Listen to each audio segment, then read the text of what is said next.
there were deals I would lose right at a younger age because I wanted the higher paycheck or whatever it was. And from those trials and tribulations, right, when I've actually taken care of my buyers or sellers in a better manner, truly speaking from a place of their interest over mine, just trying to close the deal or whatever it might be, the dividends are just massive, man, that you receive after. So my faith is really, I think, what changed my business, right, in the best way, right, and helped me sleep at night, because people rely on your intuition and your guidance, right, and so if you don't do it the right way, man, it's really harmful to these people.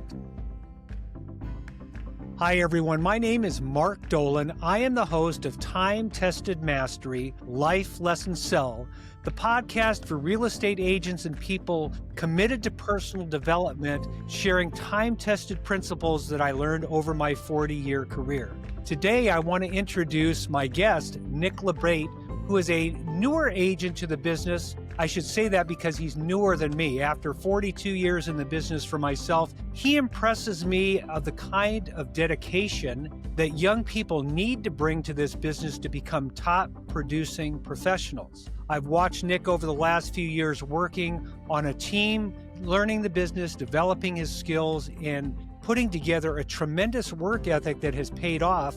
And now he's gone off and created his own group. So I'm excited to have him share with all of you today a little bit about his journey, his background, the lessons that he's learned, and where he's hoping to take his business in the future. So with that, I want to welcome you to the show, Nick. Hey, Mark, thanks so much, man. It's a pleasure to be here. And, it's kind of funny. It feels full circle, man. It's, I jumped in this business going on 8-9 years ago or so, I'd say now. And I just remember talking with John, and you guys were the OGs, man, giving the way for all of us first getting into it and showing us what can be done, and the achievements if you really put yourself into it. So excited to be here and just have a conversation with you and hang out. And thank you for having me. Yeah, awesome. So you're a young man, and one of the questions that I like to ask people, were you, what was your youth like? I mean, were you aspiring to be a real estate agent as a kid? I mean, when did that idea come to you? What were you doing and what inspired you to get into real estate? Sure.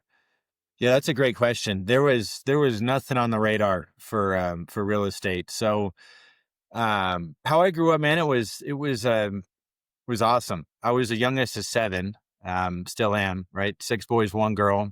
Yeah. Pops is 100% Sicilian. He's a stubborn man. So we grew up a very, like to say, systematic way, right? Routine, just very particular, filled with lots of love, right? I do not want to miss that. My parents were amazing. They still are great people. But we grew up with a different background. It was construction. My dad grew up building homes. And so he gave us 2 options, right? We're, going to learn a trade or we're going to go to college. And a lot of us chose a trade, of course, left and tried to play a little bit of college ball and did some stuff, but never ever thought real estate was a thing, and tried playing some college ball down at a JUCO in East LA, right? And I was 20 years old. I was really enjoying it, to be honest with you. Right. Easy to say I wasn't a 1%er in athletes or in athletics. But my dad had a stroke, and so I came back home, decided to help back at the business with him. And at the time just felt really lost, right? Partying, right? I was 20 years old and I was in and out of filling the voids with the temporary relief, right? And for me, if I can end this podcast with one thing, know my faith is really strong, right? And so Sure. I was walking this line of lukewarm, right? Trying to be a good person, but still dancing with the wrong things.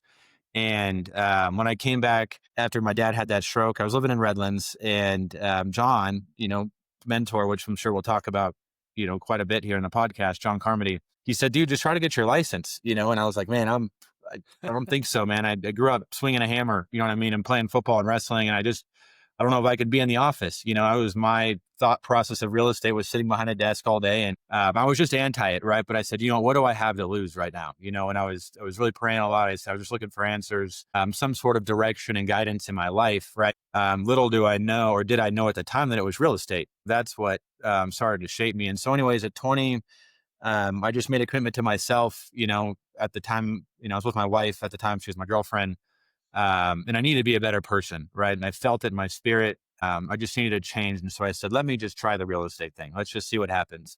So I committed a fair amount of time, got my license when I was 20, and absolutely some ups and downs, right? But in the last 8.5 years, it's been history, and I really fell in love with it and feel really blessed that I just kind of took the leap. I'm glad that we're having this conversation because as much as the time that I've known you, I've never learned that about your history. So I'm grateful to hear that.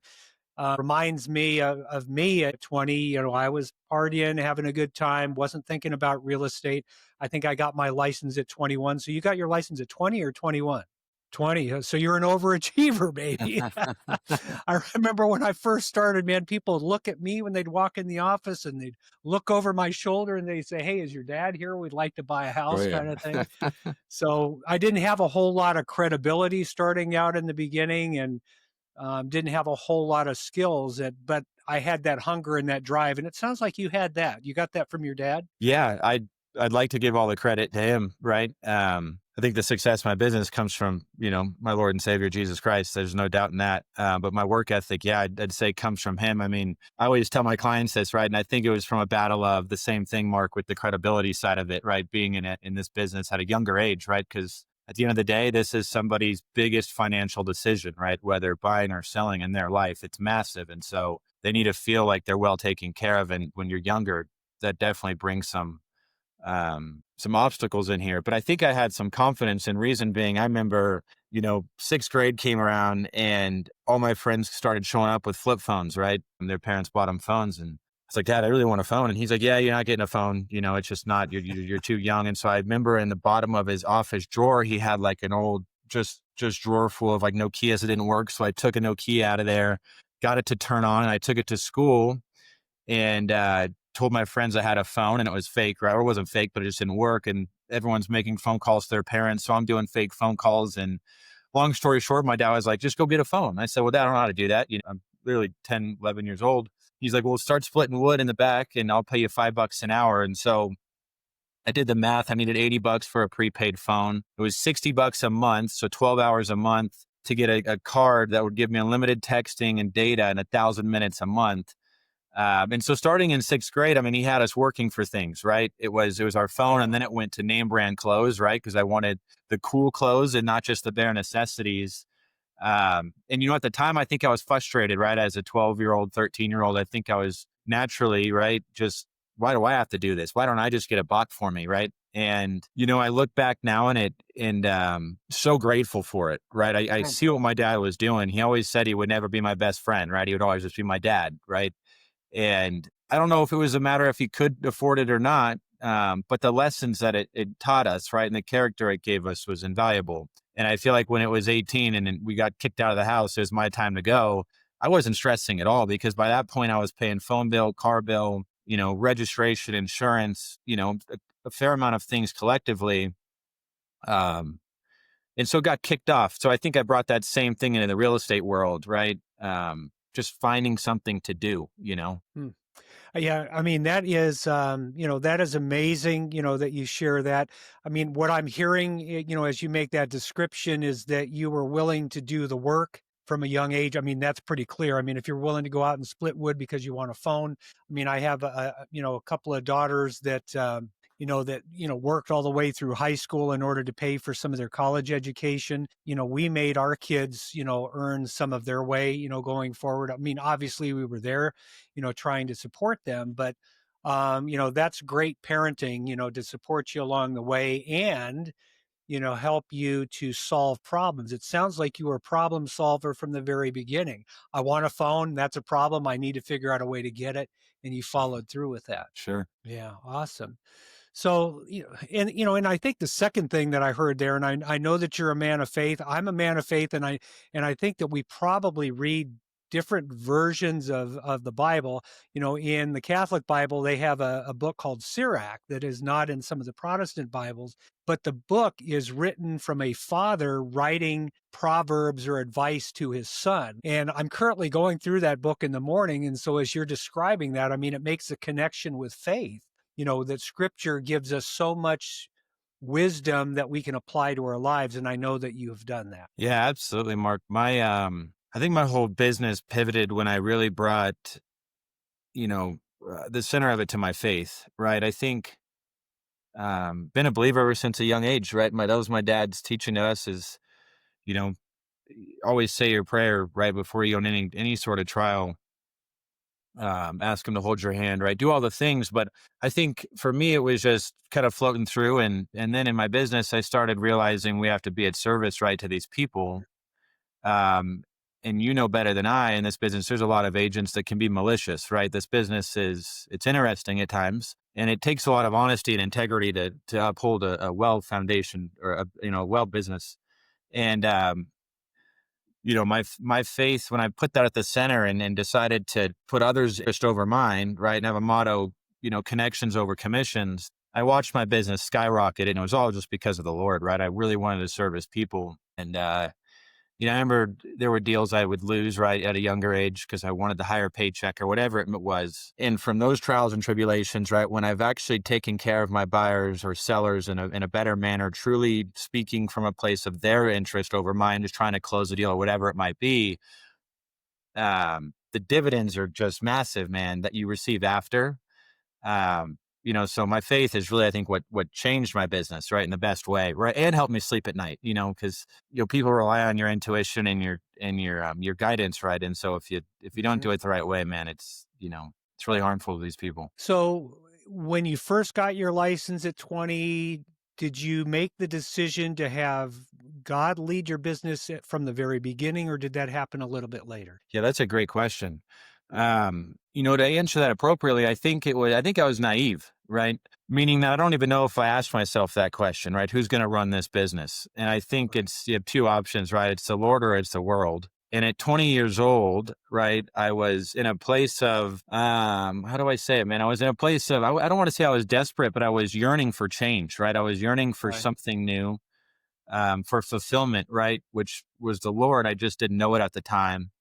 And so I think maybe I thought money or monetary gain would change that. I think when you're young and just in any humane nature, you think money will fix a lot of things. And so, although I don't think I was malicious towards any clients, I think your head is just like, what is Nick's needs right now, right? Versus what are my clients' needs? And so I Right. just think as I gained spiritual maturity and went through more trials and tribulations, right, and started to actually understand what our faith means on a deeper level, and having that trust in the Lord, right? Knowing that He's always going to work for our good. Um, that transition, I think, happened a little bit later, right? I think in the business, mostly because I think it just takes time and error, right? Trial and error, right? It Right. takes time to be seasoned and have that trust in the business. So I think at the beginning, just more a lack of being naive to it. Yeah.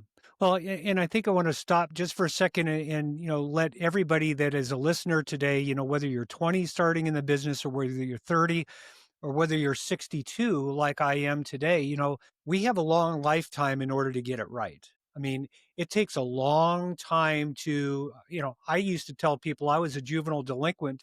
I mean, I hate to say that now, I'm not proud of it, but one of the things that happens is that we continue to grow and hopefully we continue to grow even after we get to the point where we've turned our life over to God and because he can continue to mold us and use us for even greater things. But I want Yeah. to go back to when you first started because this will be valuable for people that are either just starting in the business or contemplating getting in the business. And I know that you became, part of a team. You were working with John Carmody, who is now your father-in-law. So, share what did you start out doing? Yeah. Great question again. Um, yeah, I jumped in with Johnny, man. And at the time he had like a small little team. Um, Couple agents. John, he wasn't huge on the team thing. I was just really blessed because I was in the family and, he didn't have an option but to help me out.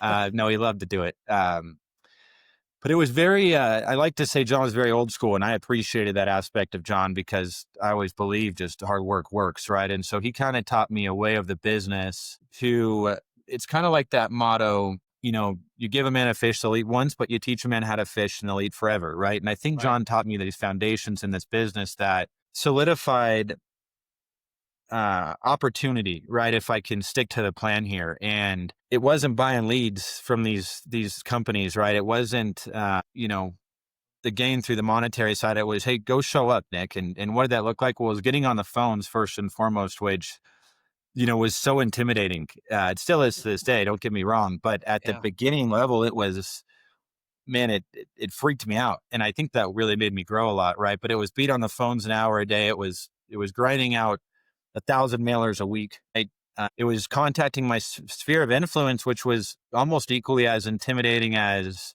cold calling, because again, I was 20, right? And contacting my teachers or my parents' friends or whoever was 40 and 50 and 60.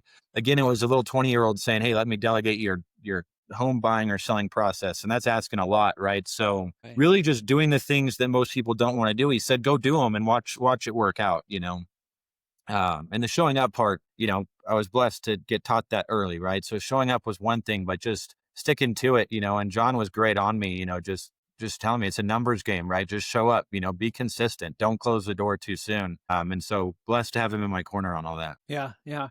And that sounds a lot like what it was like when I started, 42 years ago. I mentioned, people were looking for my dad, but the beautiful thing about starting at 20 is I started my business on the phone like you did. And 40 years ago, there was no internet and there was no Zoom. There were I think there were answering machines, but there were no cell phones. People were home. And I did almost exclusively all of my business, my successful business in the very beginning on the phone, because the people couldn't tell that I was, 21 years old. And Sure. so everything that I did from a sales standpoint was based on the way that I communicated with them. They weren't looking at the kid that smoked and was still drinking and doing some other things like that. They were listening to the message. And so I learned a lot of those skills. But it's the hard work. And there's so many people I know that believe, well, I'm too young to do it and I can't. And you and I are both living proof that that's not true.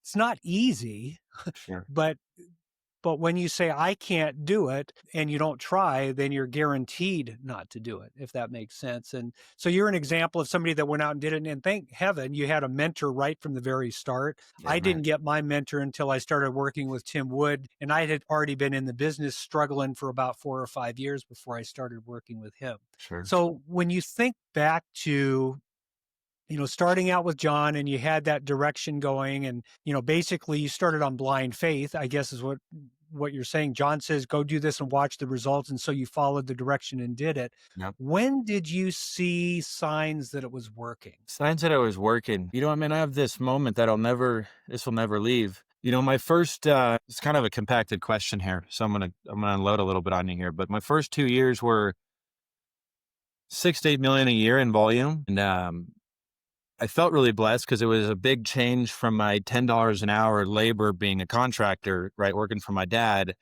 but Mhm. I always wanted more. And at the time it was definitely more material, financial, whatever it was. And 2 years in, I remember I have another great mentor, Kevin, and I called him and I shot him a text and I said, "Hey man, I just, at the end of the year, Mark, a little backstory. Every December-ish, November, December, I'll always try to recap the year. I'll check in with some of my mentors. I'll try to be better for the next upcoming year." And so I was kind of doing that. And I reached out to Kevin as another mentor I have. And I said, "Dude, I want to double down. What do I do?" And he said, "Dude, what do you really believe? Right? What do you really believe in yourself that you're worth? Number one, and two, that you deserve." I guess that's the same thing in the end of it. He's like, "Do you think you're worth 500,000 a year?" I said, "No, not yet. I don't." I said, Okay. "But I do think I'm worth six figures." Right? And he's like, "Well, why do you think that?" And I said, "Because I show up, man. I show up. I'm doing this 7 days a week. I'm up by 4:30 Monday through Friday, doing my spiritual work, going to the gym, like working on myself, and I can take care of my clients, right? I believe that, man. And I truly do think I'm worth that." And he's like, "Okay, well, now that you believe it and you understand why you are, have that intention going in every day, right? And double down your numbers one more time, right? So if you're doing an hour a day, go to 2 hours a day on your cold calling. If you're doing 50 mailers a day, do 100 mailers a day, right? So on top of action, also have that belief that backs it, right?" He's like, "And the reason that's important is because if you believe in yourself, your clients are going to hear that on the other end of the phone, right? When you're in the booth, or when you're negotiating a deal, right? They're going to hear the belief that you have in yourself, and it's going to transpire in a deal, right? And so things will start accumulating. And that phone call really pivoted everything, Mark. I started believing in myself in a different manner, because I was the person that I was talking about, right? It wasn't that I was just saying that I deserve these things. I was showing up, right? And I had a good Right. track record of saying I'm showing up. And it was when that switch flipped, that a lot of things started going north, right? And really going in a positive direction in the business. And it went from an $8 million a year to, I think, 26 million or something in a year. And it was just like literally life changing in one matter. And the work really didn't change because, again, I was already showing up, right? I was putting in the hours. I just think it was that mental state, of believing in myself, like that saying, Yeah. if you believe you can or you believe you can, both are normally right, right? So it really is a big factor in there is your belief. I'm going to share this story, and I don't know if you've heard this story before, but I've shared it many times. The first year that I worked with Tim Wood, my mentor, I think I made $18,000. I did 11 closed deals. It was the year of the earthquake in Big Bear back in 1992.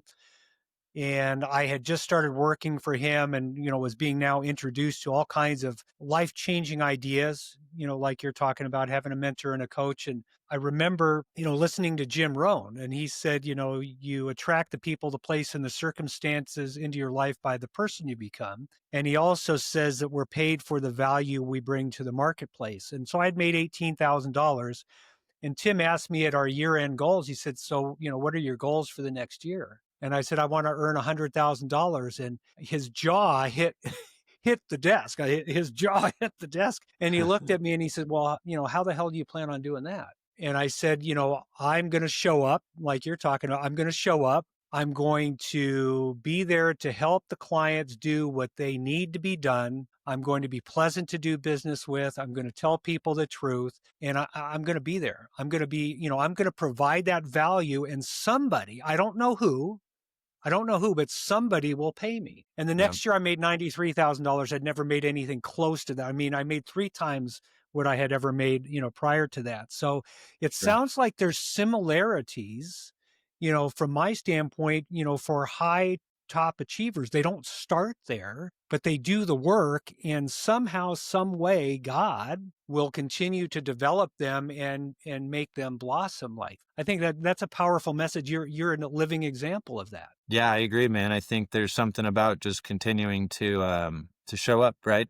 I think something else I tell myself, I think we live in a pretty crazy world, right? And we have social media nowadays, so it's so distracting and everything can be so overwhelming, right? Trying to be better. And I always tell myself, man, just 1% better, right? Today, if I can be 1% better, whether that's spiritually, emotionally, physically, financially, whatever it is, just make a right step in the right movement. And I always think of it like a snowflake, right? That lands and it turns into a snowball and it starts rolling down a hill. And those little movements will accumulate into massive impact. And so just little by little, right? I think continuing to show up, day in, day out, and the harder you work, the luckier you get, right? The Lord will Yeah. also, bless along those roads. It's interesting. I'm thinking back, I was thinking about this earlier, is that, I've been the broker for the firm for quite a lot of years, and people do call when they need help from time to time. And you rarely call for help. You call when it's appropriate, but when there's something going on, you'll call and say, "Hey, I've got this going on. What do we necessarily need to do here?" But I think the difference between you and many people is that you seem to take responsibility for solving a lot of your own. You're dedicated to do that. You're dedicated to solving the problems and being the solution.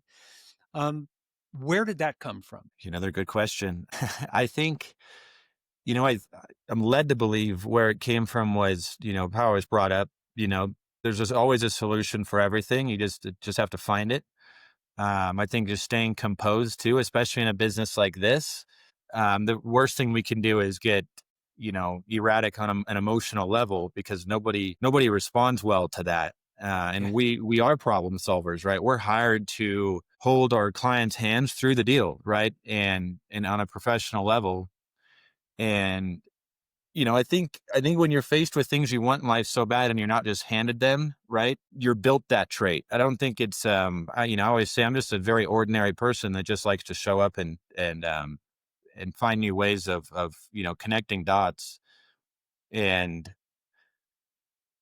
John too always has a saying, doing something equals something, right? And so, I was telling a friend of mine that owns a management company up here, you know, when you're faced with things in these kind of businesses, right? The first thing we all want to do is just get frustrated, right? But if and we always will have these rapid thoughts of what might happen, right? What ifs here, and it's anxiety, right? Thinking of something that might not even happen. And if you just slow things down for 3, 4 hours, like John would always say, just take the drama out of the deals, right? Take the emotions out of it and let it play out. Half of the problems or the scenarios you thought of ahead of time didn't even come to fruition, right? And so I think the problem solving also just comes from just slowing things down, right? And just being calm and just knowing there's a solution, right? Everything's been fixed. I mean, that's why we're here. I think there's always solutions out there. Um, and so I just think it was taught young, at a young age for me. Yeah. And as you talk about that, one of the things that I share in, the training, that I do with people, bend the iron while it's hot is a phrase. So when you're closing a sale and the momentum is moving forward to close a deal, I say bend the iron while it's hot. When you're having positive momentum pushing forward, it's usually better to try and wrap it up then. So if I can wrap up a deal in the next hour or by the end of the day, if it's moving in the right direction, I will do everything I can to close that transaction and get all the T's crossed and the I's dotted in order to get it done. But when there's resistance in a transaction, and I think this is what I heard you say there, when there's resistance or there's a problem or where there's drama, step back, let the problem simmer down, let the fire and the drama. Because if you try and close a deal where there's a lot of controversy, like right now, we have to solve this right now. Everybody's fighting. And if you Hmm. give them, a few hours or if you give them a day, a lot of that fight goes out of it and then you can come back to a solution. So that's pretty wise advice, to let things slow down and simmer a little bit. I want to change gears a little bit with you. Um, with the production and with the things that you're doing, can you share sort of what your perfect day is like? When does it start? What are the activities that you do? And I know like the numbers might not be the same for everybody else, but it's the structure that I'm looking for.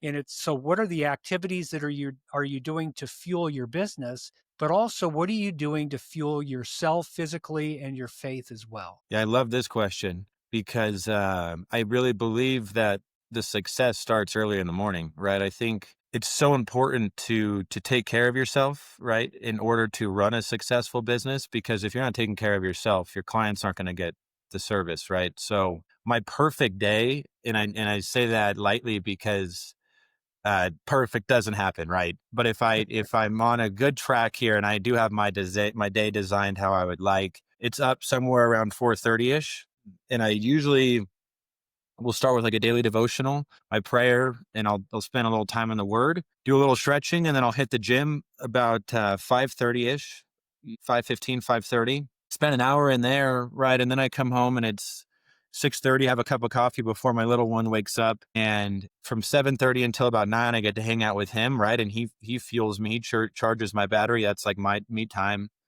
And then I show up to work absolutely on fire, right? Because when you do those things, you feel good. You already have little wins, starting from 4 in the morning, 4:30 in the morning. And then my 9 to like 9:30 just looks like easing in, right? Emails, follow-up text, phone calls, and then get real intentional about 9:30, 10 with some sort of marketing, whether that's cold calling or prospecting, excuse me, whether that's cold calling or mailers, Sphere, social media, whatever that looks like. Um, and so I'll do two a day, right? I'll do some sort of mailers, and then I try to do an hour a day on the phones as well. And especially the days I don't want to, I get in there. And then by 1 o'clock, my day's normally freed up, meaning that I always save appointments for the afternoon and my mornings are just consistent. It's like a system, right? So by 1, I could do any appointment I need to do. And I also got my morning in of prospecting. And why is that important? Well, because I realized early on, if you're not consistent, this business has a roller coaster to it, right? You have 5 deals going, you close them, you have none for 2 months, right? It was never consistent for me. And I said, well, how do I beat that? And when I have 5 deals going, I'll work like I have 0, right? When I have zero, I still work like I have zero. So it never changes well, it will, but my mornings never try to change, especially Monday through Thursday, right? Friday, I reward myself and normally I'll work from home, hang out with the kiddo, and the family. And that's like a nice treat for me. But that's usually what it tries to look like. Of course, if I have appointments I have to do in the mornings, I will. But it's very important for me to, my 5 a.m. until really 1 looks the same every day. It's very systematic. How long have you been working that schedule? Consistently, I'd say 4 or 5 years, 3 to 4 years now. Was this 20? I'd say since 2020, actually. So yeah, 4 or 5 years, we'll call it Yeah. consistently. I've always tried to do that. But I just wasn't, I didn't have my priorities straight. I wasn't going to bed early enough. Like I said, when I was younger, there's things I couldn't do to sustain the schedule. Um, or just discipline, I guess, right? It's relatively easy to sustain, but I'd say 4 or 5 years was celerity to it. Yeah. So, I mean, so there's some powerful things that you talked about in there that are time tested principles. One is consistency. One is consistency over time. I mean, the compounding of money. Everybody seems to be familiar with the compounding of money. If you save over time, the longer you have it saved, the more it grows. Well, it's the same thing with consistent effort. I know when I talk with new salespeople a lot, I will give them a 6 hour workday. I'll say, this is what I want you to do for 6 hours a day, and I want you to do it every day. I don't want you to necessarily work more than that. You can add your appointments when you start having appointments after the 6 hours, but do the 6 hours every single day. And, a lot of times I'll get people that will say, after 30 days, I want to quit. This business sucks. And I say, why? And they go, I've been working my tail off. I've been working 12 hours a day. I'm working, doing this and doing that. And nothing's happening for me. Everybody else is sitting around the office is making money, but not me. And I said, who told you to work 12 hours a day and burn out? I said, do this 6 hours a day. I need you to do this 6 hours a day for 18 months to Hmm. get the results that we're after. I don't need you to work for 30 days and quit. That's not going to work. So that was one point that you made that was really good. The second one was that you've done it for 5 years. You've done it for 5 years. Percentage wise, what was if you were to take your income over the last 2 years and compare it to your first 2 years, what would be the difference percentage wise? I mean, don't give me a dollar amount, but Sure, give me a sure, sure. percentage. Um, Percentage wise, I mean, like a 300% growth almost. I mean, from I could give you a sales volume, no problem sharing that. I mean, I was selling consistently 6 to 8 million a year for the first two Right. Yeah. while being on a team, right? So all the agents that watch this, they know the splits, and then you go, I've been solo about 18 months now, as I'll say, right around there. Yeah. So let's say last 2 years, I mean, I'll be closing on average, this year I'm almost at, Lord willing, 25 million this year. That's an increase of 5 times, right, in sales volume. Yeah. Um, you know, just from, I think, the self, like you said, just staying consistent, man. Yeah. And so here's the point that I want to make. Do you have any more hours in the day today than you did when you first started? Absolutely not. No. In So fact, it's less the probably.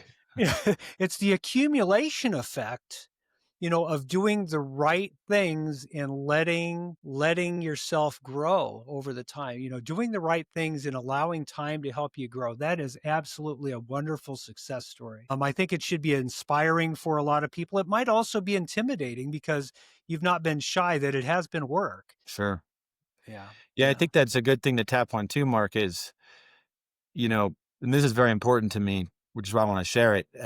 Number one is my faith, like I said. Number two, you got to have a why, right? And you got to have a reason you're showing up because, humans will burn out naturally. I don't care who you are. I think it'll happen, right? Unless you really have a strong why and, find a deeper reason than yourself. You know what I mean? And I firmly have that. And I think that's why it's easy to get up every day. You know what I mean? And I think that's important for people to get out of this message too, right? Know why you're doing it. And if you don't have passion for it, it might be also wise to pivot, because the time on this earth is valuable, and it's not Yeah. worth sticking something out if it's not bringing you any joy, right? Because I believe you could be successful at anything you do if you have the right heart at it. Yeah. Beautiful. So before we wrap things up, share with everybody, what you aspire to do in the next 5 years. Next 5 years, man. Um, be a better husband and a better father to start. That's hands down number one. And number two, I'm sure a lot of this will be business orientated. I really want to double down, right? And double everything I'm doing. I got a real steep goal of 50 million in 1 year as far as sales volume. And I think there's an absolute way to get there. And I'm working on the blueprint now.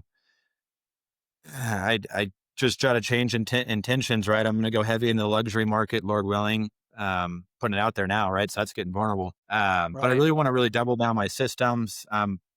Using other resources to free up my time where I can get intentional in the business, right? And I go back to what I always say, connect dots, right?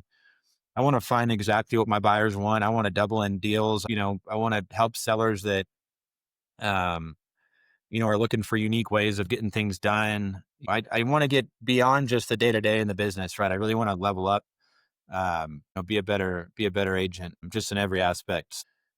That's kind of where I'm at, man. Be a better person, right? Better agent, sell more, help more people, and just keep running. Yeah. Well, Nick, I have absolutely no doubt in my mind that you're going to be able to achieve it because you're on the right path and you're continuing to move. Share with everyone how they can reach you because there's going to be agents that are out there that might have questions for you. And hopefully, there's also people that want to do business with you as well, knowing how committed you are to providing that kind of service and level of commitment to the business. So, how can they reach you? Sure. I think everyone has my number and my email. I'm sure you can, I'm sure it'll be on this, and my Instagram's on there, just Nick LaBate. But absolutely happy to help, anybody that has questions.